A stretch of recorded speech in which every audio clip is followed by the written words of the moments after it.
All right, cool. Rolling. All right. Okay, so one of my good friends now is Michael Goodstein, who, as I was just explaining, used to DJ this amazing show on WFMU, my favorite show on WFMU, called Choking on Cufflinks, and it aired for many years. And the friendship that I have with Michael Goodstein started because of the Zarjaz. Oh wow. Because, as I was just explaining, I used to listen to that same show day after day after day. I mean, it was part of my routine. I just loved that song. And so I then decided to write Michael Goodstein and to say, hey, I listen to this same show every day, and I really want to get that record. Do you know how hard it is to come by? Do you have any idea where I can get it? And then Michael wrote me back, and he said, I'm sorry, man, but it's a very difficult record to find. And I have been a record collector for X number of years, and I've only come across it once, and I have my copy, and good luck trying to find it. And so I was very disappointed with that. And I kept on looking around for it, and I couldn't find it. So I wrote Michael back, and I said, Michael,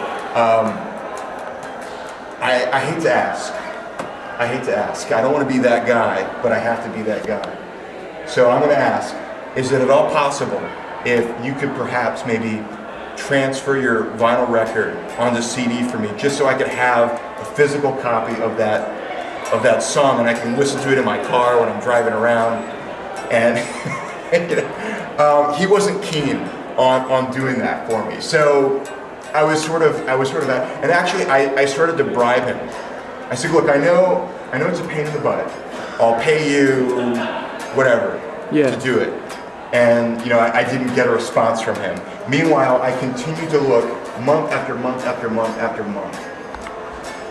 And all the while, I'm doing my monthly DJ night. We fought the big one in DC. And what I really wanted to do was try to get a physical copy of that record, so that when we marked our anniversary and had our big anniversary party where we did a lot of nice things for the people that come out, one of which is to curate our own little CD mix representing our favorite songs from the DJ night, and then we give that out for free to people that come out to the DJ night as a way of saying thank you. And what I really wanted to try to do was I wanted to get that Zarjaz record so I could try to put that on the CD to let more people know about the Zarjaz. And I kept on looking month after month after month after month, and our anniversary party was in February, early February, and in December. Now, just to put this in context, I first heard the Zarjaz song in April. So from April to December, I was looking for your record, and I couldn't find it. And then I finally saw a seller on Gem was offering the record. Now here's the thing, the way that Gem works is the sellers are given a rating, 5 stars being the maximum rating. Now the seller that happened to be selling this Zarjaz record only got 2 stars. So that's not a very reputable seller we're talking about here. But he had the record. He had the record, and he was asking for $50 for the record. And I said, you know what? That's a lot of money for me. And this guy only has 2 stars.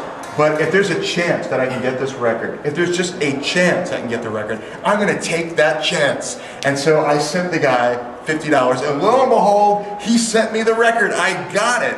And then I had the record, and then I could actually play it at my DJ night. I could play it at my DJ night. And then when we did have our very big party, I did have that track, hope you don't mind, on the mix that I gave out for free. Again, no money involved, just giving it out for free, information out there.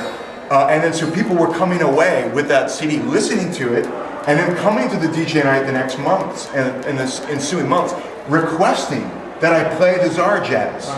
And so people would say, play the Zarjaz, play the Zarjaz. Now here's the thing, I even came across a DC musician that wanted to cover that song.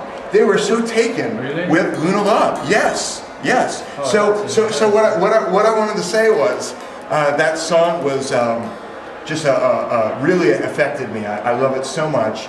And then it started my friendship with Michael, because even though he couldn't hook me up with the transfer of the song, you know, we stayed in touch. And then I eventually met him the next time I was in New York, and I just gushed about how important that record in particular was. Yeah. And we bonded and we had a great time.